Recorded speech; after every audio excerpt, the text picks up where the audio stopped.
Marriage counseling. Just the phrase makes people think of hope, of effort, of two people reaching across a broken bridge to mend it plank by plank. But that wasn't what this was. No, not for us.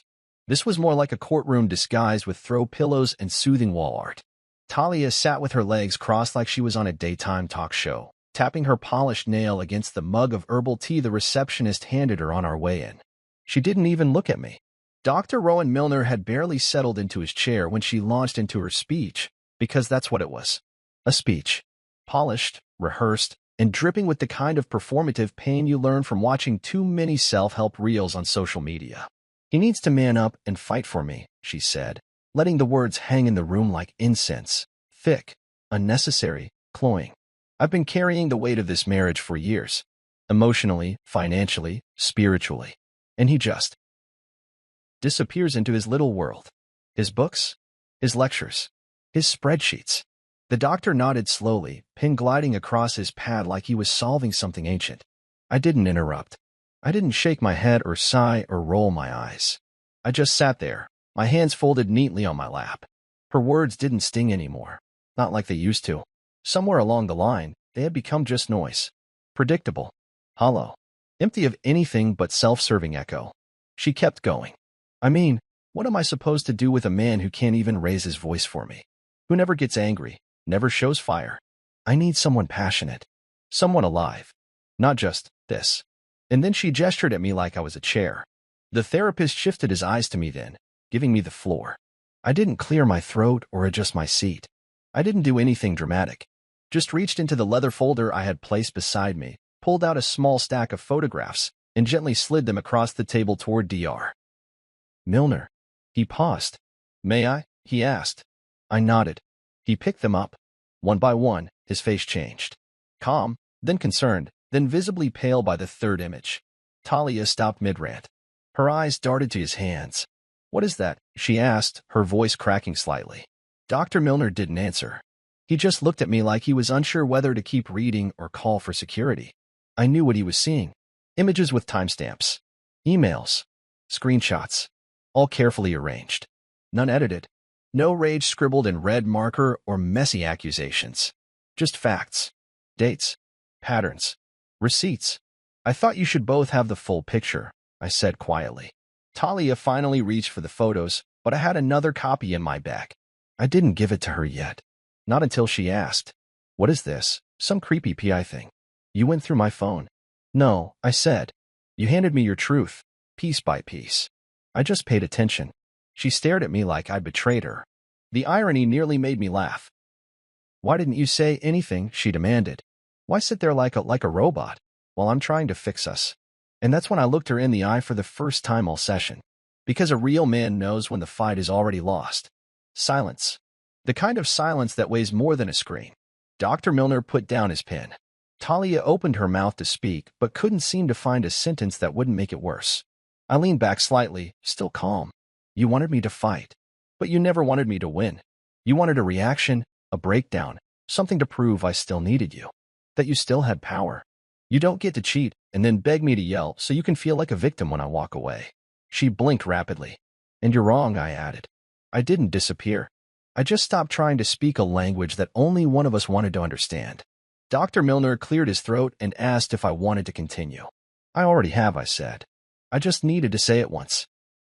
Out loud. So no one could say I never did. I turned to Talia. You say I don't fight, that I'm emotionally sterile. But let me ask you this. If I had screamed, thrown things, demanded your phone, followed you after work, would that have proved I was a real man? Or would it have made me easier to blame? She didn't answer. I stood up slowly, gathered my folder, and placed the second copy of the documents in front of her. I'm not here to yell. I'm not here to beg. I'm here to finish. Dr. Milner nodded solemnly. Would you like to schedule a follow-up? No, I said gently. There's nothing left to follow. And I walked out of that office, not with a bang, not with a dramatic slam of the door, but with silence. Because silence isn't weakness. It's knowing exactly what not to waste another word on. That night felt like someone trying to repaint a burned-down house. She made spaghetti. Not just any spaghetti, her fresh herb, 3-hour sauce version. The one she always used to win me back after an argument or distract me from something bigger. I came home to the scent of basil and garlic drifting through the house, like nothing had happened earlier in that therapy session.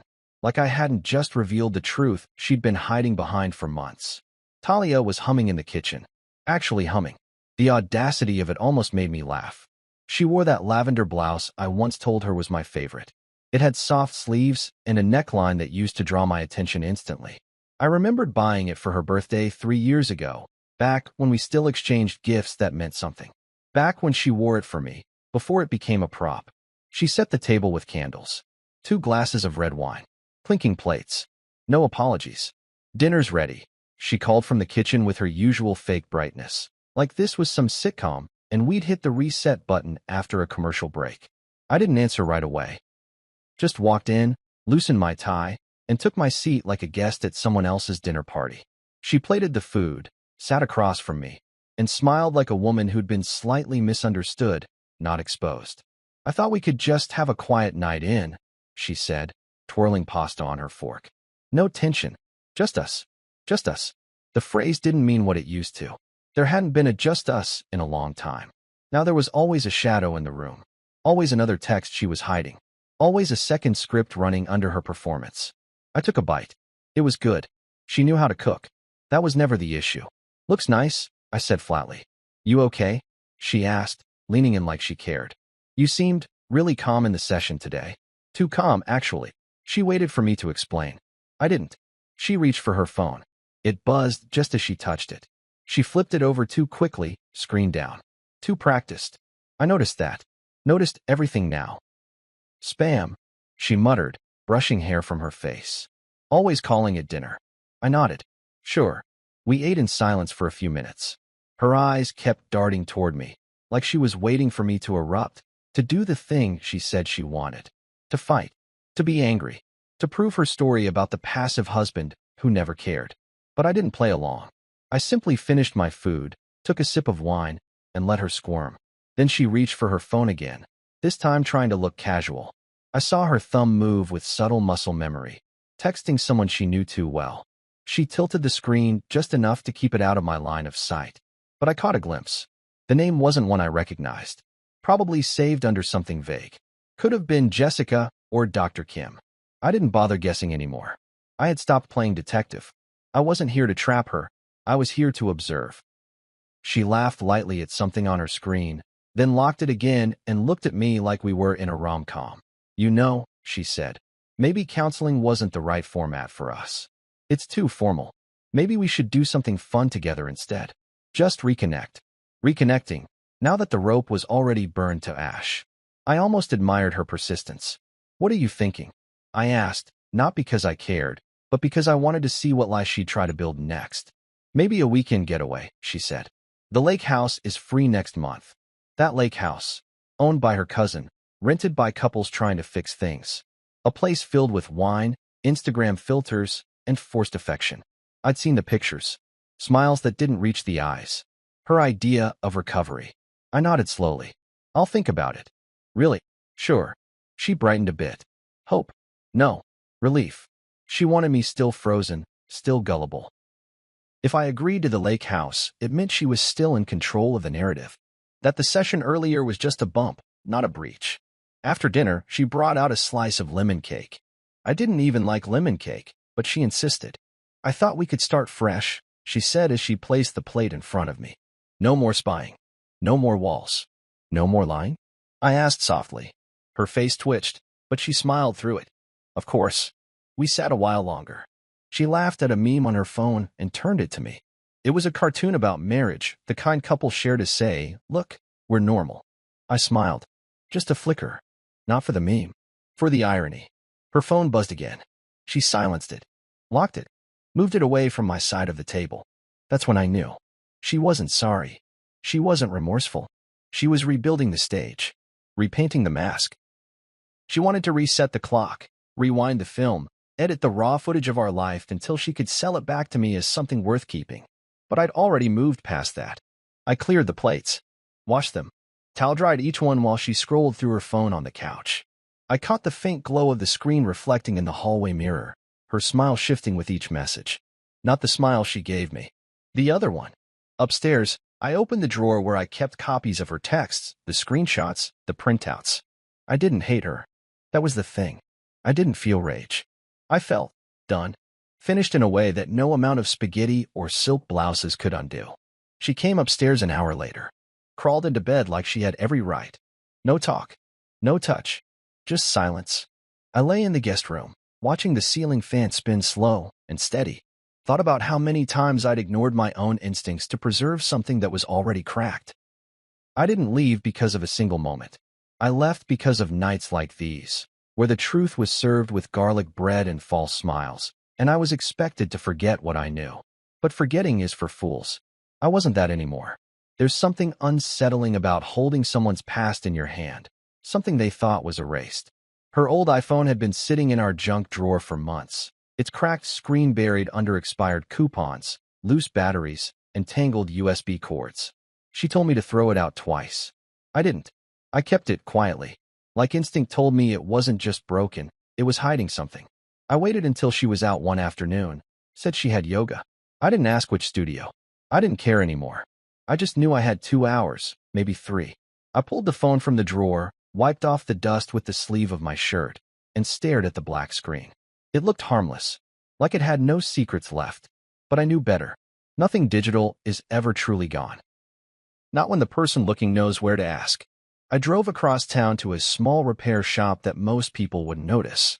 The sign was faded, and the window display hadn't changed in years.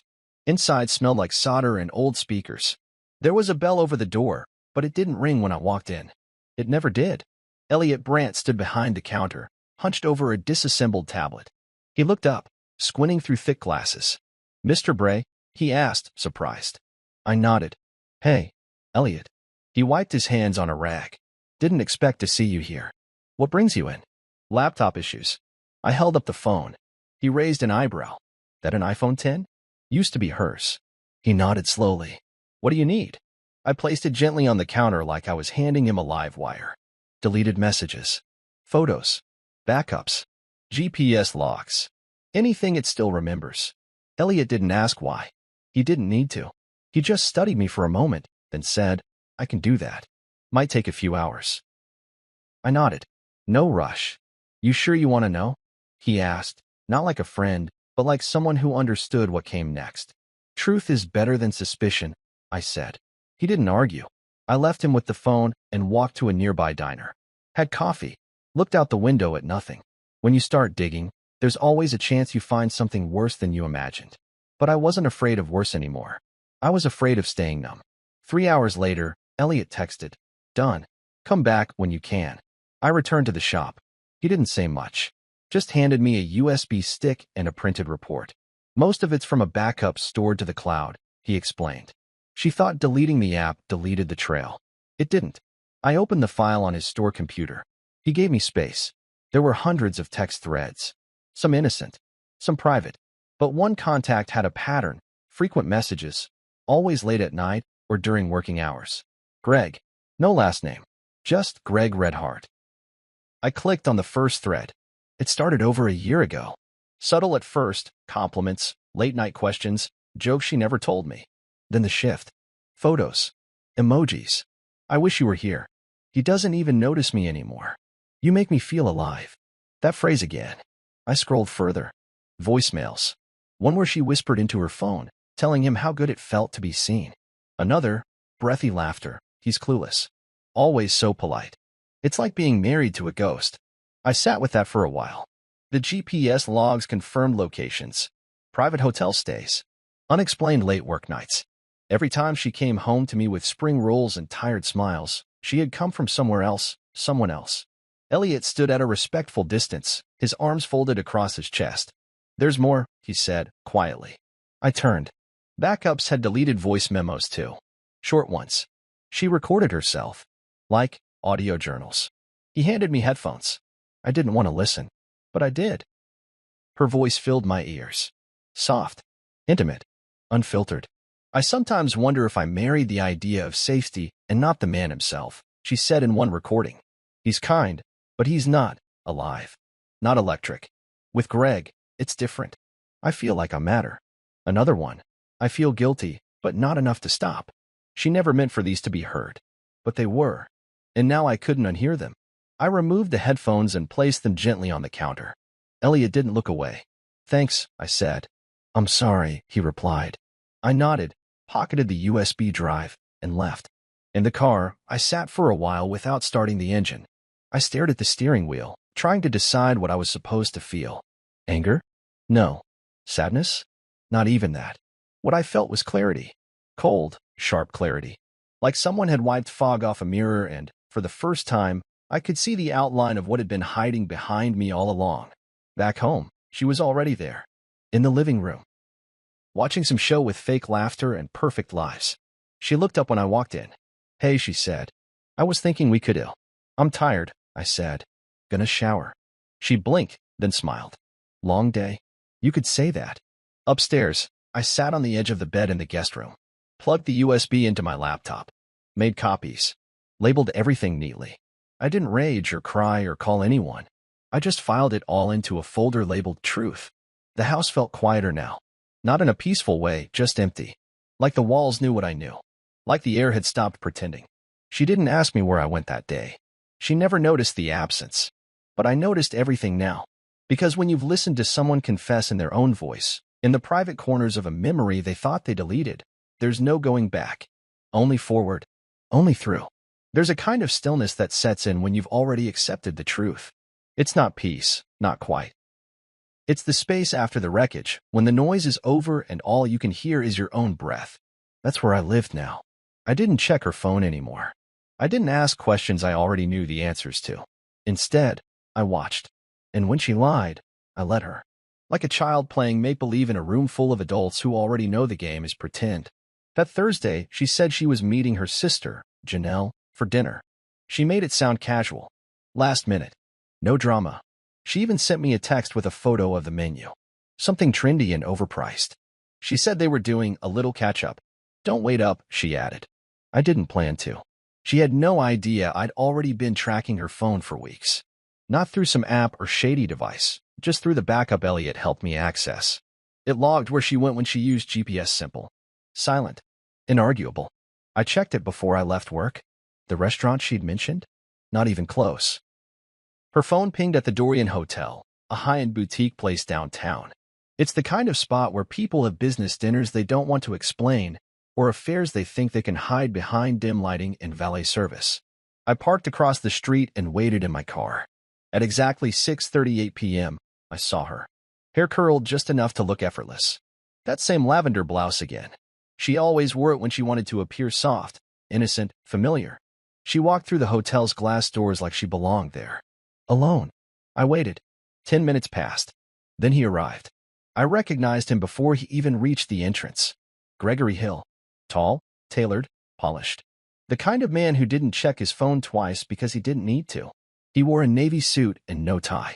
Confident. Relaxed. I'd seen him in company event photos Talia had shown me months ago. "That's Greg," she had said. Big-time sales lead. Intimidating but smart. Apparently, that wasn't all he was.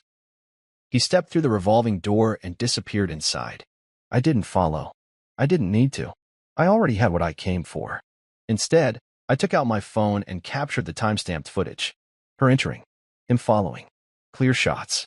High quality. No dramatics. Just documentation. Evidence of a meeting that wasn't sisterly. I sat in the car for a while, breathing. It was strange how calm I felt. No shaking hands. No racing heart. Just quiet. Heavy quiet. When I finally drove off, it wasn't out of rage. It was out of certainty. That hotel lobby wasn't the end of anything. It was just confirmation. Proof that the woman who came home to me each night wasn't coming home from work or dinner with her sister, but from him. I drove to a small Thai place near our house and ordered takeout. While I waited, I deleted old voicemails on my phone. Nothing important, just clutter. I had no appetite for anything extra now. Everything in my life had become about subtraction. What didn't belong? What no longer served? What needed to go? I picked up the food, paid in cash, and drove home. She wasn't back yet. I placed the spring rolls and rice on the counter and went upstairs to change. When I came down, she had arrived. Her coat was off, makeup untouched. She carried a small paper bag from the exact restaurant she said she'd visited. She must have picked it up after leaving the hotel. She was good. Not honest, but good. Hey, she. Sure, I said, opening the spring rolls I'd bought myself. How is she? Talia hesitated. Just for a second. That small blink when a lie tries to grab its footing. She's good. Going through a lot with Caleb, though. Caleb, Janelle's husband. I hadn't heard his name in months. But she knew I wouldn't check. That was her mistake. She thought my silence meant ignorance. But silence is just a mirror. It shows you what people reveal when they think you're not looking. I nodded, took a bite. The spring rolls were still warm. Crisp on the outside. Soft inside. She leaned against the counter, sipping from a wine glass like nothing had happened. Like I hadn't watched her walk into a hotel with another man 45 minutes ago. You seem quiet, she said. I'm tired. She tilted her head. Long day. You could say that. She walked over and touched my shoulder. Soft fingers, careful touch. The kind she used when she wanted to reset the mood. I missed you today, she said. I looked at her. I was right here, I replied. She smiled. No, I mean, us. I miss us. I didn't respond. I simply took another bite. Maybe we should plan that trip soon, she added, voice lighter. Just get away from all this noise. Noise. That's what she called it. I wiped my fingers on a napkin, then stood and picked up the takeout bag. I'm going to bed. She looked surprised, maybe even disappointed. Already. It's been a long day. She watched me walk up the stairs like she couldn't quite figure out what part of the performance went wrong. That was her tell, when she couldn't tell why the scene didn't land the way she rehearsed it. In the guest room, I sat at my desk, opened the red folder where I kept everything. I printed the new photos and tucked them inside with the others. One by one, the puzzle pieces were fitting themselves together. Not to hurt her. Not to humiliate her. Just to free myself. She thought I didn't care. That I was numb. But what she didn't understand was that silence is not the absence of feeling, it's the decision not to waste it. Thursday used to be my favorite night of the week. Back when it meant quiet evenings, warm lights, the smell of rosemary chicken in the oven, and my wife's laugh echoing through the hall, not the cruel version she reserved for others, but the soft one she used with me when we still believed in us. Now Thursdays were something else entirely. She called it Wine Club. That was the innocent label. Just a casual evening with her friends, Bree, Ariel, and Sandra, sharing stories, gossip, and overpriced bottles of Pinot Grigio. I used to think it was harmless. I even picked up the wine a few times when she asked. Thought I was being helpful. But over time, something changed. The giggles grew sharper. The whispers grew quieter. And the way she looked at me the next day, like I was something she'd outgrown, became harder to ignore. I started leaving the house during those nights. Pretended I had errands, or grading to finish at school, or errands that couldn't wait. But the truth was, I couldn't stand to hear them anymore. I couldn't bear the false sympathy, the tight smiles, the way they lowered their voices just enough for me not to hear, but made sure I noticed they were hiding something. I remember the moment I stopped trusting those nights. It was the week after I watched her walk into the Dorian Hotel. She came home from Wine Club that Thursday, tipsy, glowing, and humming the same old tune. She walked past me like I was invisible, her perfume lingering behind her, sweet, floral, and foreign. Something in me clicked. I didn't want to guess anymore. So I didn't. That following Monday, while she was at work, I brought out the folding ladder from the garage and climbed up to the chandelier fixture above the dining table. It was a modern piece. Tasteful, minimalist, just wide enough to hide a small voice recorder. I placed the device carefully behind one of the horizontal bars. No wires. No blinking lights. Just a slim, black cylinder that could record up to 48 hours of conversation on a single charge. I didn't feel like a villain. I didn't feel guilty. I felt tired. Tired of being in the dark while they laughed in the light. Thursday came. I pretended to have a late meeting at school.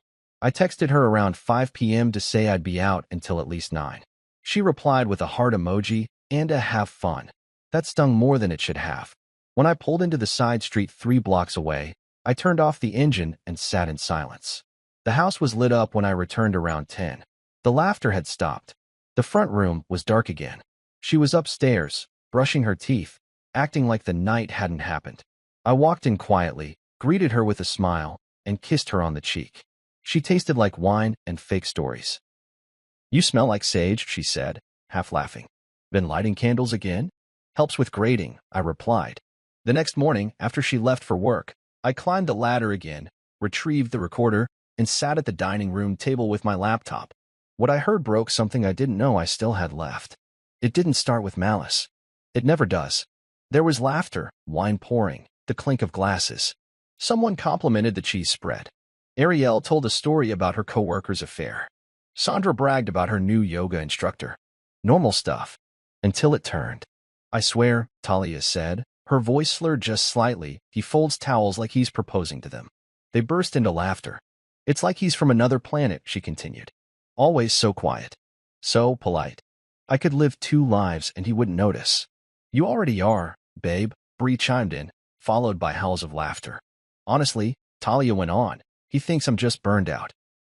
That a weekend at the lake will fix everything. I let him believe it. It's easier than explaining how bored I am. You deserve more, Sandra said. Someone who matches you. Someone who makes you feel alive. That word again. Alive. That's how she justified it. Betrayal wrapped in poetic excuses. They weren't just mocking me. They were celebrating it. Making me small in my own house. My quirks, my quietness, my stability all turned into punchlines. And she led the charge. There was no regret in her voice. No conflict. Just glee. That's what stayed with me most. Not the affair. Not the lies. But the joy she took in dragging me through the dirt for laughs. The sound of her laughing with people she called friends, turning me into a joke in the same room where we once danced to jazz at midnight. I labeled the file, Exhibit C, Tuesday Glee. Not for revenge. Not for leverage. Just to remind myself I wasn't crazy. After I saved the file, I stood in the middle of the dining room and looked at the chandelier. It used to be one of her favorite things in the house. We picked it out together at a boutique lighting store downtown. She said it made her feel elegantly modern. Now it held secrets. I made coffee, sat by the window, let the light pour in like it used to. But it didn't feel warm anymore. Just pale. She came home that evening, kissed my cheek, and asked if I wanted to try a new Korean place for dinner. Sure, I said. We went. We ordered. We talked about TV shows and the neighbor's new roof. Not once did she ask me how I felt. Not once did she check to see if I was okay. She thought she was winning. Thought I was still blind. But I wasn't folding anymore. I was stacking. Quietly. Carefully. Each lie. Each laugh. Each little dig. Placed exactly where it belonged. Because when it was time to leave, I wouldn't scream. I'd simply open the drawer where the truth lived and walk away. And the silence I'd leave behind? It would be louder than anything she'd ever said. I stopped talking first. That's usually how it starts. Not with a fight or a slam of the door, but with silence. A silence that stretches across the kitchen counter, across the hallway, across the bed we once shared. A silence that doesn't need to explain itself. It just is. Like fog after a storm. She noticed it after a few days. You're awfully quiet lately, she said one morning, holding her coffee mug like it was some kind of shield. Is something wrong? I looked up from the newspaper and smiled politely. No. She tilted her head. Are you sure? It wasn't a lie. I wasn't angry. I wasn't sad. I was just done performing. Done trying to prove I was worth basic respect in a house where I was quietly being erased. That weekend, I moved into the guest room. I didn't announce it. No discussion. Just folded my shirts, carried my laptop, and slid my pillow under my arm like a soldier transferring barracks. She stood in the hallway with a confused expression, as if she wasn't sure whether to be offended or relieved. Seriously, she asked. I paused in the doorway. You said you needed space. That was the last conversation we had that week. I stuck to my new schedule. Wake up at 6. Black coffee. No sugar. Go for a walk. Grade papers. Shower. Work. Come home. Cook for myself. Sleep. Repeat. I kept my world tidy, functional, quiet. There was no yelling, no accusations, no smashed wine glasses or crying in the bathroom. Just order. It drove her insane. You're spying on me, aren't you? She blurted out one night when I passed her in the kitchen. That's why you're acting so calm. I didn't even stop walking. I'm living my life. Oh, come on, she snapped. You haven't touched me in weeks. You moved out of our bedroom like a stranger. What am I supposed to think? I turned and looked at her. Not cold. Not angry. Just steady. Think whatever helps you sleep. That silence hit harder than any insult. She stormed out of the room, slammed the door. I went back to my tea. What she didn't know was that I had long since stopped trying to change her mind. I wasn't waiting for her to see what she'd done. I was documenting. not to destroy her, but to protect myself, to preserve clarity in case anyone ever questioned why I left. The office was my sanctuary. During the day, she used it to log into her hybrid job. But at night, she forgot to log out properly. That's when I installed a screen recorder on the desktop, simple, discreet. It logged her activity when the mouse moved after 8 p.m. Her emails were casual, mostly, but occasionally, she'd slip a flirtatious comment to someone named GH. "Oh, we shouldn't be doing this here" message that she failed to delete. One morning, I came across a calendar invite titled Midday Meeting, Offsite. No location. Just a single line, same room, same time. I didn't save all of it. Just enough. The red box under my desk was filling up. Neatly labeled files. Audio, screenshots, photos, password logs, dates, times. All of it filed not out of revenge, but out of clarity.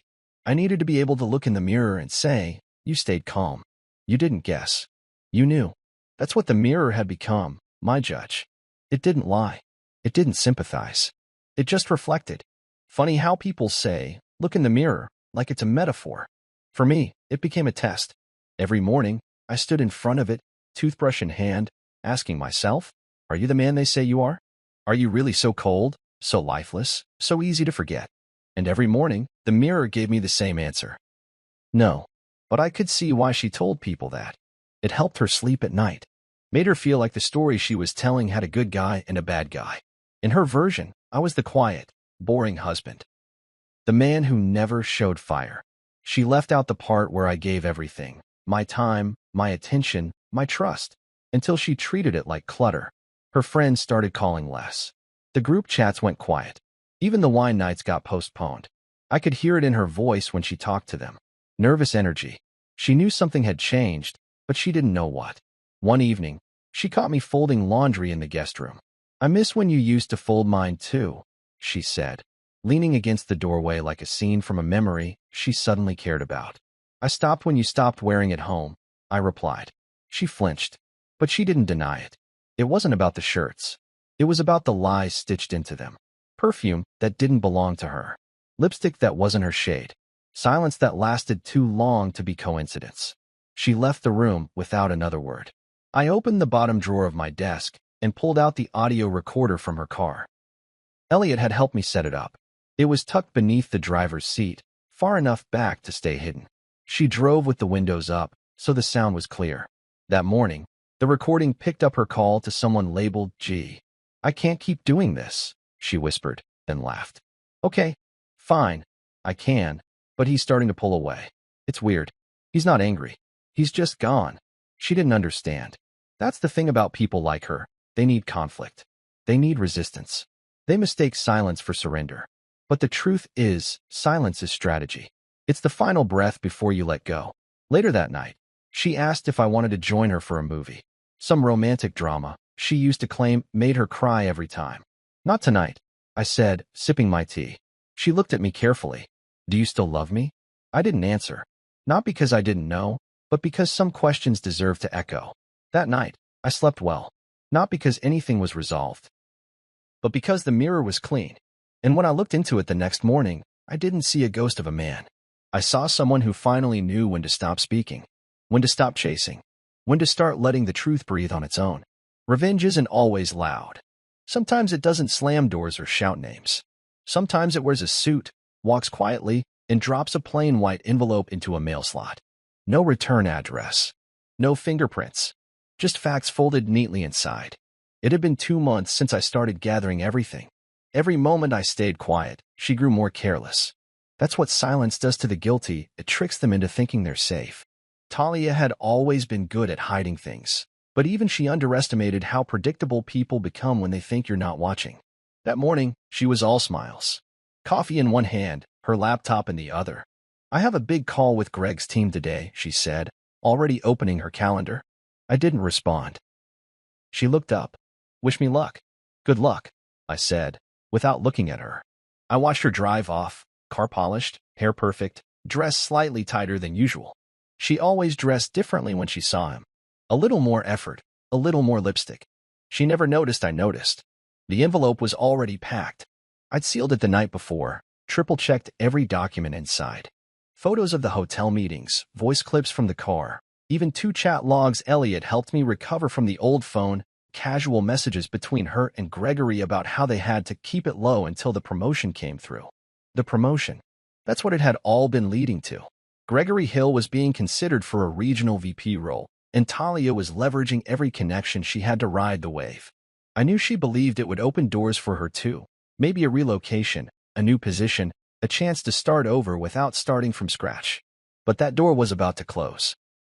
I took a morning drive across town, parked 4 blocks from her company's headquarters, and walked the last stretch in the rain. It wasn't dramatic rain, just that slow, quiet drizzle that feels like the world is sighing with you. I found the corporate HR drop box on the side of the building, just past the visitor entrance. It was marked clearly, anonymous concerns or documentation, internal use only.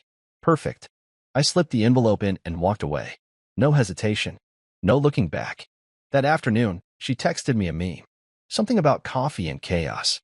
I replied with a thumbs up. By evening, her mood had changed.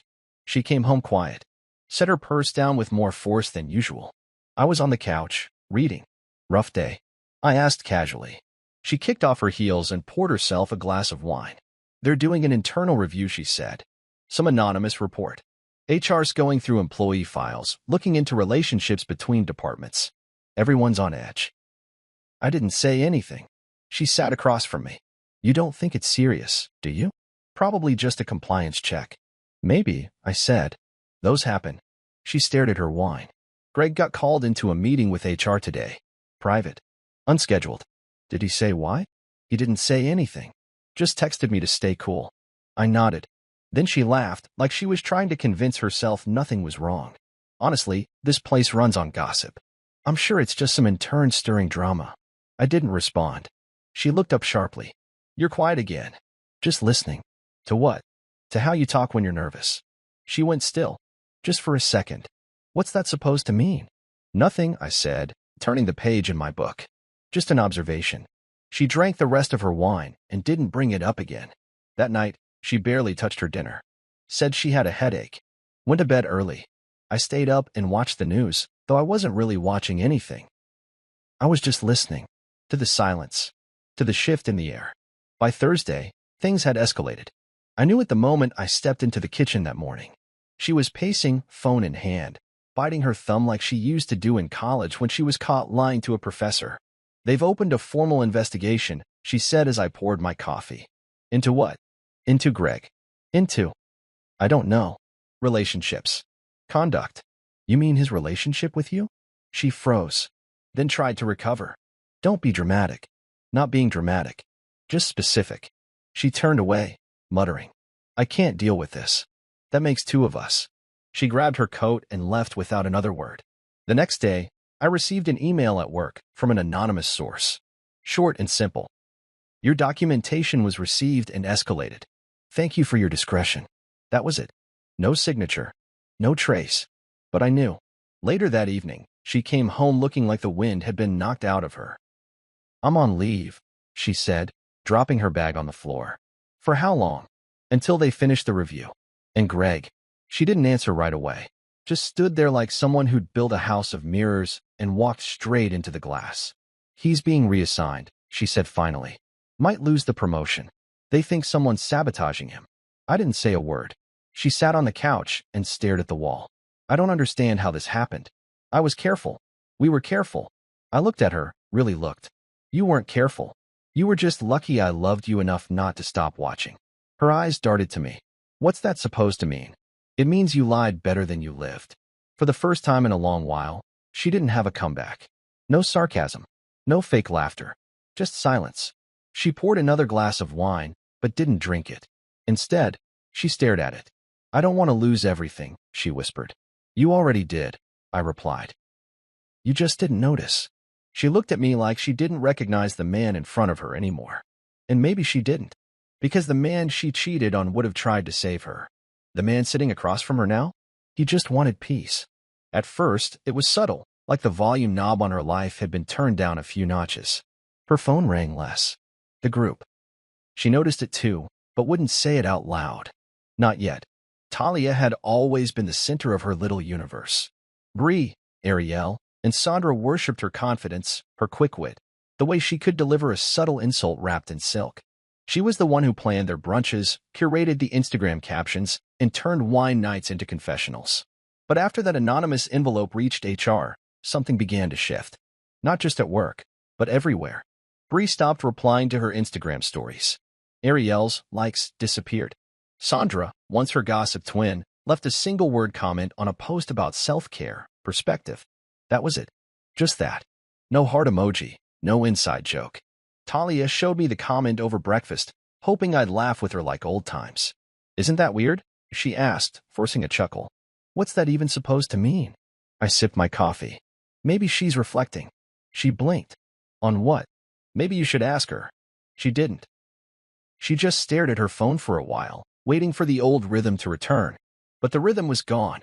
Even her yoga instructor, Trisha, the blonde spiritual type who wore crystals and said things like clean energy, only canceled her next 3 sessions. She said she needed space for energetic alignment, Talia muttered one evening, throwing her mat into the closet. Whatever that means. I nodded. Probably means exactly what it sounds like. She glared at me. You think this is funny? No. I think it's natural. What's natural about people turning their backs on you when you've done nothing wrong? You sure about that? She slammed the closet door. But I didn't flinch. I had nothing to slam back. I didn't need to. Her world was unraveling, not because I pulled the thread, but because it was never sewn tight to begin with. People can sense when something's off. They feel when the mask slips. They hear the cracks, even if you whisper. And now that the spotlight was gone, she had no one to perform for. One night, I walked into the kitchen and found her sitting in the dark. No wine, no phone, just her, staring into nothing. She didn't hear me at first. I flicked on the light. She squinted, then looked at me with hollow eyes. Do you think I'm a bad person? It was the first honest question she'd asked in months. I leaned against the counter, arms folded. I think you're someone who got used to being adored. And when that stopped, you didn't know who you were without it.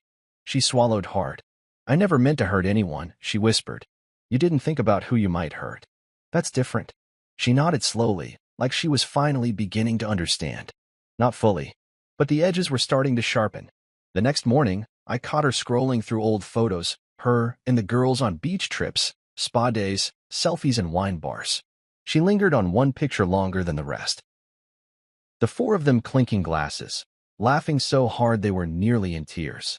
She looked up when she realized I was watching. They were like sisters to me. Until they saw who you really were? No, she said quickly. Until someone made them doubt me. I didn't answer. Because the truth was, I didn't make anyone doubt her. I simply gave people space to see. And when the fog lifted, they didn't like the view. She tried to recover the social damage, texting Bree directly. Let's catch up soon, she typed. No reply. She tried Ariel. Sent her a photo of an old inside joke, a coffee cup with the phrase, no regrets, just red wine. Still nothing. Later that night, she slammed her phone on the table. I can't believe how fake they are. All those years of loyalty, and now they just vanish? Like I'm poison or something. Maybe they're just protecting their own peace. She scoffed. Oh, so now I'm the villain. You said it. Not me. That stung her more than if I'd raised my voice. She stood and walked out of the room without finishing her food. I didn't go after her. I cleaned the table, loaded the dishwasher, and then sat by the window, watching the rain. It rained a lot that week. Heavy, steady rain that made the world quieter. I liked it. It fit. She didn't. She hated the gray. Hated that the house felt colder without the constant chorus of her phone. Hated that I no longer looked at her with the same soft eyes. But most of all, she hated that her power, the ability to spin a version of herself that people wanted to believe, was slipping. Even at work, the silence followed her. The leave of absence became indefinite. Her inbox dried up. HR stopped updating her. Her manager stopped CCing her. And Greg vanished. No messages. No explanation. Coward. She mumbled one night, staring at her empty inbox. You built your future on a man who was building his on you, I said. Neither of you thought to check if the ground beneath you was solid. She didn't respond. She didn't have to. The house was so quiet those days you could hear the wind push against the windows. The quiet didn't bother me. It gave me room to breathe, to think, to feel again. But for her, it was a prison. No crowd. No applause. Just the echo of her own choices. A few nights later, I heard her crying in the bathroom. Not loud, not dramatic, just quiet, aching sobs behind a closed door. I didn't knock. I didn't comfort. Because part of healing, real healing, is letting someone sit in the silence they created. When she emerged later, eyes red, she didn't say anything. She just walked past me and disappeared into the guest room. Not mine. Hers. She was finally the one moving out of the shared space. I sat on the edge of the bed, pulled the red folder from the drawer, and opened it one last time. Everything was in place. Neatly labeled. Clear. Organized. And untouched. I hadn't added anything new in days. Because now the world was doing the work for me. I no longer needed evidence. The truth was already loud enough. And the silence? It was justice. It was raining again the day of our final session. Not a storm, not the dramatic kind that shakes windows and demands attention. Just a quiet, persistent drizzle, like the sky couldn't cry hard anymore, just long. I sat in the car for a minute after I parked, watching the raindrops roll down the windshield in slow, crooked lines. One drop joined another, then slid away together. Funny, I thought. Even raindrops knew when to leave. Talia texted me that morning. Are you still coming? I replied, yes. I almost added, don't worry. I won't miss the ending, but I didn't need to say that. The silence between us had already become fluent. It said everything. I walked into Dr. Milner's office at exactly 2:01. He always ran on time. The same faint lavender scent clung to the air. The one from a cheap diffuser on his bookshelf. I remember how Talia loved it during our first few sessions. It's calming, she'd said. Now it made my stomach turn. She was already there when I stepped in. Seated cross-legged in the same armchair she always claimed first. No makeup. No jewelry. Her gray sweater hung loose, like it had stopped trying to impress anyone. Her hair was tied back in a plain ponytail. No curls. No effort. Just a woman who'd run out of stories to sell. She looked up when I entered. Hi. Hello, I said. Dr. Milner motioned toward the seat beside her. Thank you both for coming today. I know this is a difficult space, but I hope we can bring some clarity to where things are headed. I sat down. The chair creaked slightly. Talia cleared her throat. I just want to say something before we start. Dr. Milner nodded. Of course. She turned to me. Not dramatically, not with tears in her eyes, but with the strange humility of someone who wasn't sure if their apology would be accepted but needed to try anyway. I've been thinking a lot these past few weeks, she said, about what I've done, about what I thought I needed, and how I treated you. I didn't interrupt. She inhaled shakily. I wanted you to fight for me. I thought that's what love was. Passion, heat, chasing someone when they pull away. And when you didn't, I thought you didn't care. I thought your silence meant you'd given up. I looked at her. It did. She winced, then nodded. I know that now.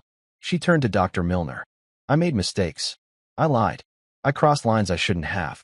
I tried to rewrite the story so I wouldn't be the villain. But the truth is, I was. I was cruel.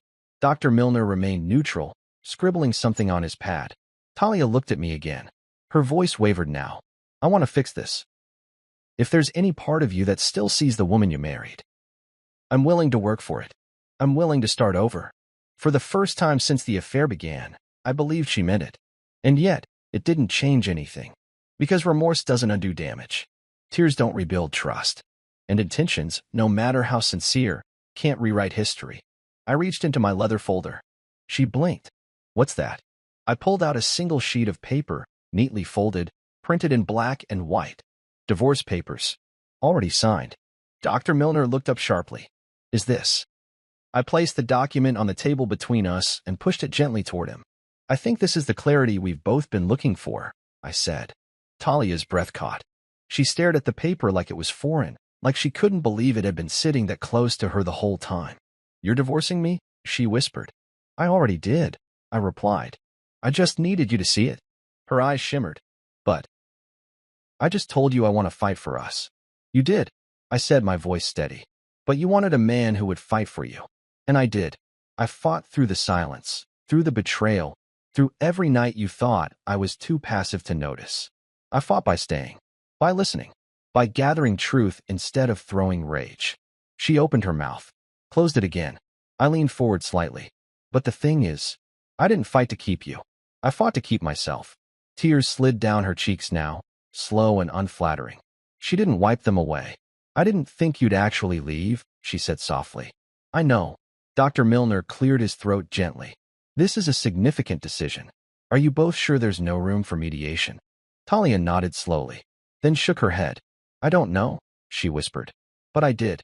I stood, folding my folder back under my arm. I'll let my lawyer handle the next steps, I said. You'll have time to process. But my mind's made up. I turned to Dr. Milner, thank you for your time. I know we didn't give you an easy case. He offered a sad smile. Sometimes closure is the best outcome. As I reached the door, Talia's voice broke behind me. I never stopped loving you. I paused, hand on the handle. I believe that, I said. But sometimes love isn't enough when respect is gone. She covered her mouth as her shoulders shook. I didn't stay to console her. That wasn't my role anymore. I stepped into the hallway. The air felt different out there, cleaner somehow. Lighter. Like something had been lifted off my back. Maybe it was the decision. Maybe it was simply knowing that I hadn't raised my voice, hadn't burned the house down on my way out. I had walked. Calm. Sure. The receptionist looked up from her desk and smiled politely as I passed. I nodded, returned the smile, and pushed open the door into the rain. It felt good. The rain. Cold, yes, but honest. And as it hit my skin, I realized something I hadn't felt in a long time. Relief. The kind that comes not from victory or revenge, but from finally walking away from a war you never wanted in the first place. There was no parade, no applause, no swelling music as I walked out of her life for good. Just the sound of my shoes on wet pavement, the low hum of the city, and the whisper of rain fading into the collar of my coat. And silence. Always silence. But this silence wasn't heavy anymore. It was clean. Liberating. I didn't go back to the house that night. I had already packed what I needed the week before and moved it into a short-term rental a few neighborhoods over.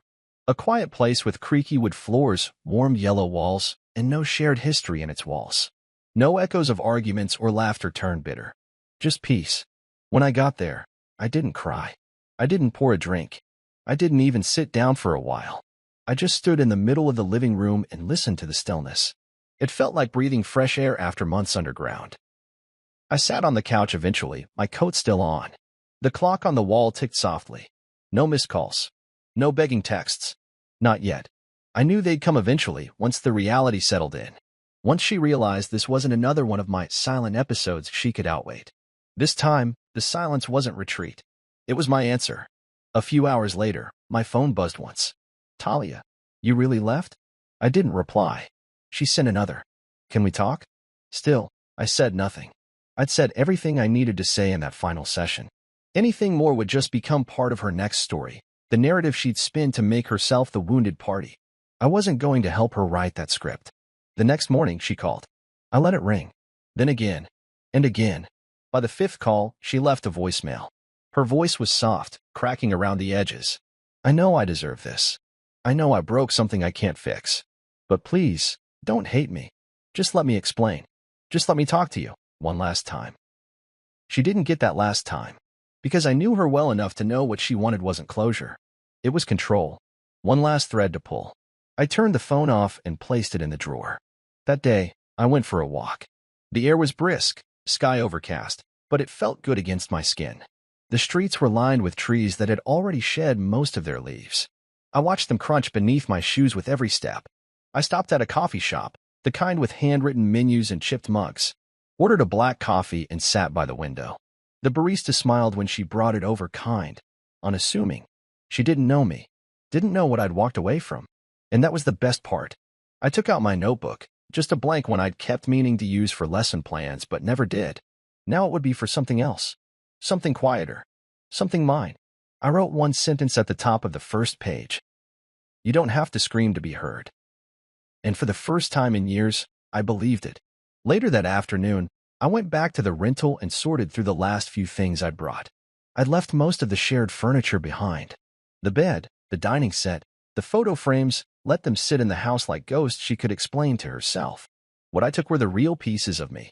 My books, a few old records, the ceramic mug I bought in college, and the red folder. Yes, the red folder. Not for leverage. For memory. So I'd never rewrite the past to make it softer than it was. That evening, I finally allowed myself to feel the weight of it all. Not sorrow, no. Not grief either. Just release. The kind that fills the space sorrow once occupied. I didn't hate Talia. That's what surprised me most. There was no fire left. No sharp edges. Just distance. Just understanding. She had wanted something I couldn't give. And when I stopped giving it, she went elsewhere. That was her decision. And this, me, alone, steady, quiet. This was mine. A few days passed before the rest of the world caught on. My colleagues noticed the absence of a ring. A few students asked if I was okay. I nodded. I smiled. I didn't need to explain. People could feel when you were at peace. It radiated.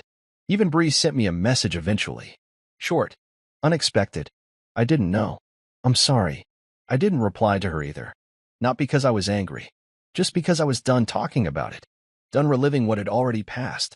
Sometimes the strongest thing you can do is not respond. Let people sit with their own echoes. I spent the next weeks rebuilding my life in small, quiet ways. Rearranged the rental furniture. Found a new park to walk through every morning. Joined a weekend book group, of all things. Nothing dramatic. No huge glow-up. No Instagram-worthy transformation. Just living. Just peace. And that, more than anything, was the real ending. Not the divorce. Not the counseling session. Not even the envelope that changed everything. The real ending was the quiet I had earned. The kind that doesn't beg to be understood. That final night in the old house, I remember her saying she wanted a man who would fight for her. And she got one. I fought. But not with fists, or threats, or shouting. I fought by staying when I should have left. By forgiving things I didn't even speak out loud. By holding my dignity in the middle of mockery. By walking away before I became someone I couldn't live with. She thought I was weak because I didn't yell. But silence isn't weakness. It's restraint. It's clarity. It's what a man uses when he knows there's nothing left to prove. So yes, I walked away. Not because I stopped caring, but because I started caring about myself again. And that, finally, was enough.